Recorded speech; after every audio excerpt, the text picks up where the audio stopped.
You know who's always a good bet? My guy Ryan Harris, Super Bowl champ, NFL analyst, joining us here on CBS Sports HQ. So Ryan, you saw the odds there for the AFC South. Are you surprised by the perceived gap between the Colts and the Titans at the moment?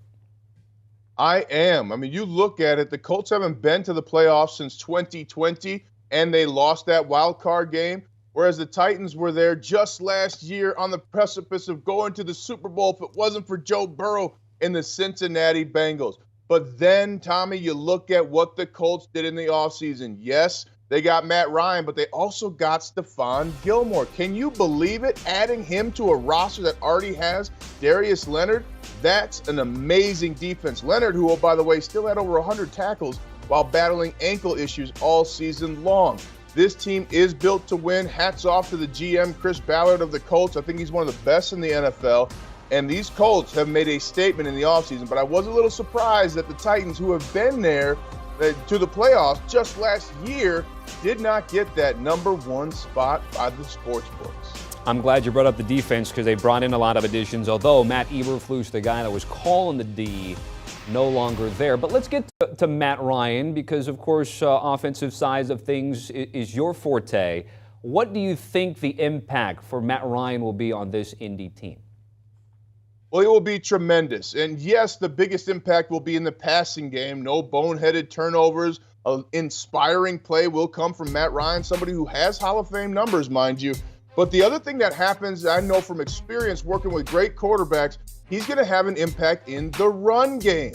Yes, when he gets to that line of scrimmage, you're not going to fool Matt Ryan. He has one of the best football IQs in the NFL, often gets overlooked. But I've been there on the line of scrimmage when a quarterback like Matt Ryan, he'll call an audible to a run that wasn't in the play call because he believes in the players and he understands what the defense is doing.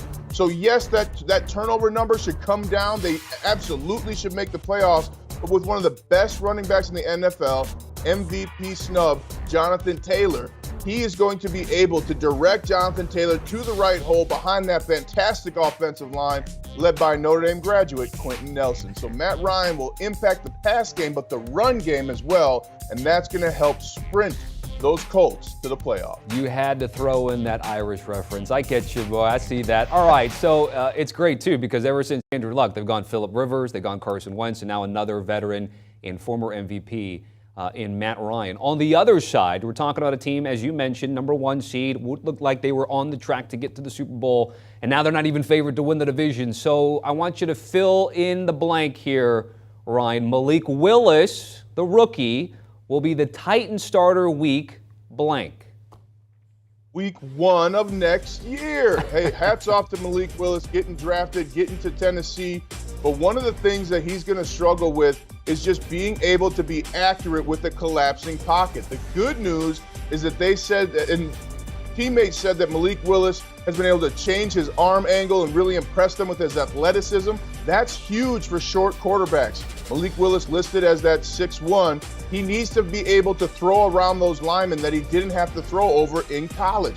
But I absolutely expect Malik Willis to play this year. I look for him to be used like Las Vegas used Marcus Mariota, that third and short package, quarterback option package, or a red zone package. They would be foolish not to in Tennessee because of Malik Willis's ability. But you also want to get him some experience in the NFL. So look for him to have a couple packages and plays each and every game.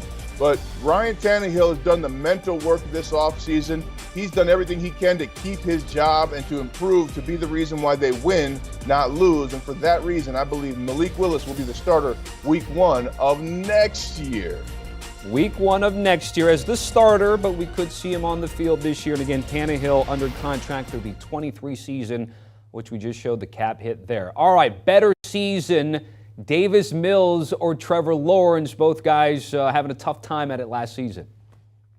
I'm going to say Trevor Lawrence for 2 reasons. Number 1, I don't think the Houston Texans are done in that quarterback room before week 1. And number 2, Doug Peterson. I've had the fortunate occurrence of being coached by Doug Peterson when he was in Kansas City, and he encourages players with belief, and he teaches you he believes in you by the way he installs. He'll say things like, hey, when we win this division, it's going to be because Tommy Tran took this for a touchdown against the Titans, things like that. But the other thing he does is he asks for players' input. Everyone remembers Philly Special, when that's what Nick Foles wanted to run, ended up scoring a touchdown. But I know from experience, Doug Peterson would rather go into a game with 10 plays his players love than 30 plays that are a mixed bag. Great production comes from that. Speed comes from that because players anticipate the play call. So 2 reasons why Trevor Lawrence will have a better season. 1, the Texans aren't done in that quarterback room. And 2, the legend of Doug Peterson grows, Tommy. It grows and grows. It certainly does. He was great at the Combine, getting a chance to talk to him too. Before we get your pick to win the division, what do you think the vibe at camp is going to be for this particular Jacksonville group, given all that they went through with Urban Meyer last year? Well, it's going to be a breath of fresh air. And Doug Peterson has a ton of speed. He does things with energy.